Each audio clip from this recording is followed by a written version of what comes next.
Hello and welcome to what will now be the fourth day of HyperMarket Simulator. We'll pick up straight where we left off in the last episode, and that is to start a brand new day. So just to recap very quickly, we have fully laden shelves over there. We are going to open our store because daylight's burning and we want to convert that into cash. So we've started to go over to our next row of shelves. We've got some t-shirts on there because they sell through really nicely with a good profit. We do have some extra products here because we couldn't quite fit them on the shelf, which we'll restock as we go. We're not quite at the point just yet where we can have that self-service till, so we are going to carry on serving the customers. 30, too much. 32. What I would say is, when you first play the game, it can feel just a little bit counterintuitive in that a lot of the interactions are on L1 rather than R1, particularly if you're right-handed.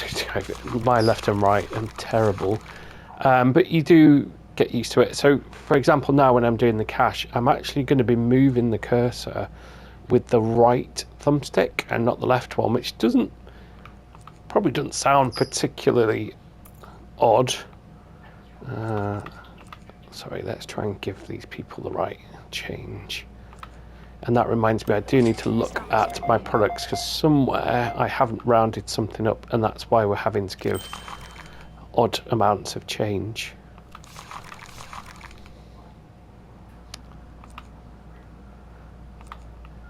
Yeah, so it does take a little bit of getting used to, only because, you know, if you play a lot of games, the gamepad layouts tend to be much of a muchness, so when there's something a bit different, it does take a little bit of getting used to, but it's by no means annoying or game breaking. 52. Hopefully my pet parrot George isn't interfering too much with the audio. He does like to get a little bit involved. 50, 60, 70, 80, 1, 2, 3. That's that done. And as I've probably said in previous videos, the positioning of the till here means that I can keep an eye on those stocking levels. And as you can see, the t-shirts quite literally fly off the shelves, and that's where we make the big bucks.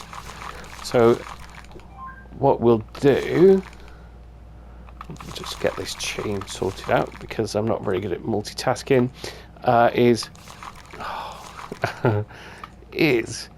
we will restock. So we're going to do that right now. So we can press the circle button just to step away from the till.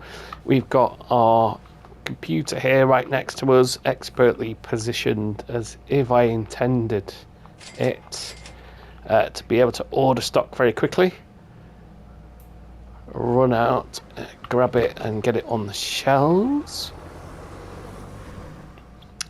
because we want to make as much as we can each day to be able to progress through the levels and of course make cash to be able to open up the different options. And actually I got a sneak peek into what's to come because my partner also plays the game and she is considerably further along than I am, so she's got a huge space, so the whole of this unit is open and there's various shutters and doors and things like that, and a team of people stacking shelves and all kinds of stuff. I've forgotten what was in here. Okay, sugar. So that's all our stock out on the shelves. Get back. No, it isn't. We've still got one in there. So if you get to the bin and it doesn't go in there, that means you've still got a product in there. So yes, we've still got one. Back on the till. Okay. 10 cents change. Even I can do that quickly. That reminds me, actually, we've also got to keep an eye on the stocking of our freezer. There we go. So what I'll do is, again, once we've got some money, sorry, I got a bit distracted there, again, trying to calculate the money, the change.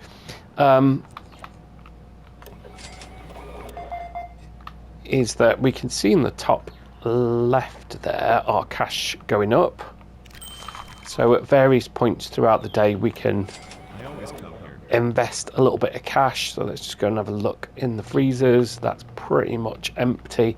The reason we don't want to over order on the frozen goods is that we currently only have one freezer, and there is a timer on the delivery. So if we go out here,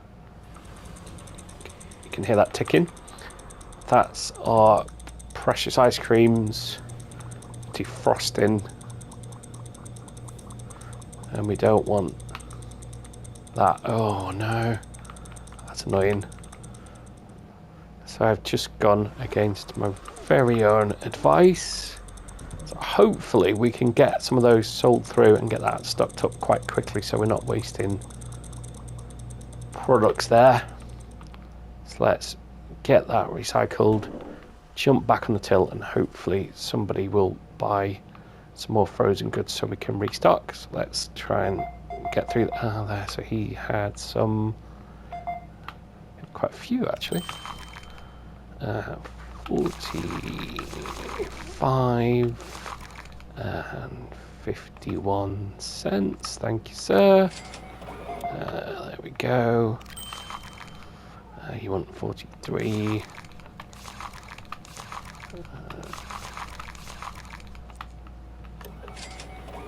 Okay, so the frozen stuff, as you can see, is selling well. I don't know whether that's stuff that had already been taken out before our restocking. We're going to have a look in a minute.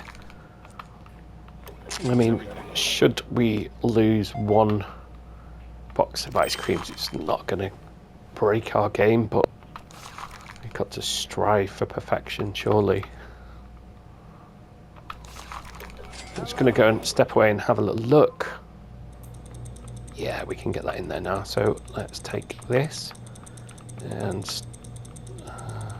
sorry, that one. Good. Room for one more. Excellent. So we are at 6:14 p.m. I believe the store is going to close at 9 p.m. So let's try and get these sales through. 321. Oh, wrong one. Here we are, sir. $40.60. So I do think there is a decent amount of depth to this game, actually, even you know, in its not early state, but it's still in development there, so there's still patches and things being changed, still actively involved in it, so it's only ever going to improve, and it's already, in my opinion, well worth the asking price. And seeing the scale, as I mentioned earlier, of the areas that we can open up, there's huge scope, so it looks like they do have plans to add even more content, and I think that's going to lend itself really well, because you could just basically have different themes and things. So you got the bones of your store there and all the mechanics, so it's just then adding in, I suppose, different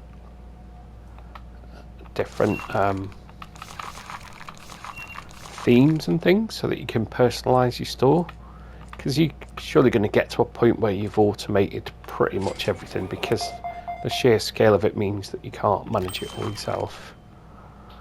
So it'd be interesting to see how that develops. I was thinking, because there was like some furniture that made it look like there was potentially going to be a staff room and offices and things like that. That's a possibility that they could then expand into more of the staff satisfaction and management aspects of the game, it could expand hugely. So it'd be interesting to see how that rolls out, if it does, whether that's rewarding the kind of people that bought the game early doors or then added in as DLCs. Because I think with a lot of the other simulators, the trend seems to be that they'll kind of roll out something that is sellable, and a lot of the time they are smaller studios or developers, and they just, they ain't got the time or the resources to invest back into the game, and so they don't tend to change that much from the original product. Certainly on the lower end price ones, so you can pick up simulators for like £3 and £4. And you know what, for that sort of cost you probably couldn't buy a coffee, could you? So if you get a couple of hours of enjoyment out of it, and you got to be happy with that. 50, 60, 70, 80, 91. So the episodes that I do, or the days if you like, are going to be a bit of a mixture. So although I've called it day 1, day 2, day 3, day 4, these are going to be the days in the episode. So we're going to vary a little bit. So obviously the days are set in the trading hours. So we get 9 AM to 9 PM. But the episode length could vary depending on how much out of hours kind of restocking we're doing. So for the time being, we're going to try and get as much working capital as we can. No change needed there, and that's the last of our customers. So we've still got a decent amount of goods on our shelves. We've still got some stuff in our freezer, so we've not sold through entirely. So we could probably, I reckon, have a look at how we could expand for the next day and then sell through what we've got and do some kind of restocking in real time. So we're currently at level 10. That should mean, hopefully, that we can... Oh, we need level 12 for the self-checkout. So we're getting closer. I reckon probably another day's worth of sales and we can get the self-checkout machine purchased. In the meantime, we could probably do a little bit of light restocking on the products that we've got. It's not really all that depleted, so I think what I'll do is I'm just going to buy a couple of those good old charcoal striped tees and get those on the shelves, and that's going to make for a brief video for this particular session, but I probably will jump back in later and capture some more and get that uploaded. I am hoping that I can get my videos further up that precious YouTube algorithms, and so anybody that can give this a thumbs up, then that is much appreciated. So there we are. That was quite a brief episode today, but I think we've done everything that we need to do at this point. Just see if we can get this last box on the shelf there to keep everything nice and neat.